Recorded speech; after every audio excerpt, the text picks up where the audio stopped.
Hi guys, कसे आहात तुम्ही सर्वजण. आज सुप्रियाने मला जेवायला बोलवलं होतं आणि तिने मस्त असा ना मटाचा ठेचा, पुलाव, त्याच्यानंतर गवारची भाजी, भाकरी वगैरे केली होती. खाऊन तर खरंच मजा आली, पण मला ना ठेचा खूप आवडला. मग तिला विचारलं कोणी केला ठेचा, तर ती म्हणाली त्यांच्या काकूंनी केला.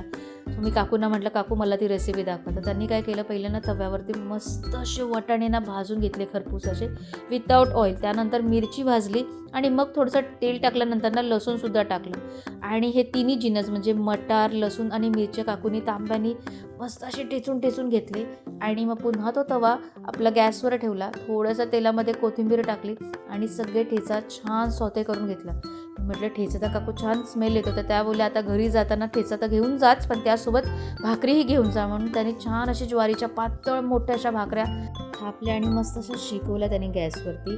मला तर ना जेवण जेवून खूप मजा आली. तुम्हाला कसा वाटला हा व्हिडिओ आवडला असेल तर तुम्हाला माहिती आहे फ्रेंड, तुम्हाला लाईक, शेअर आणि सबस्क्राईब नक्की करायचं आणि कमेंट करून नक्की सांगा. मला तर जेवण खूप आवडलं आणि जेवणानंतर ना सुप्रियाच्या सासूबाईंनी खूप मस्त असं भजन गाऊन दाखवलं. आता तुम्ही ते भजन ऐका. बोल कृष्ण माय माऊलीचा हो, आषाढी कार्तिकी तुझ्या गोंधळासी येती हो, आषाढी कार्तिकी तुझ्या गोंधळासी येती हो, पुंडलिक सुप्रियाच्या घरी जाऊन मला नेहमीच छान वाटतं आणि शोभे असा आजचा माझा दिवस वाळवंटी खूप हो, छान गेला. Pundalik thank you for watching. देवता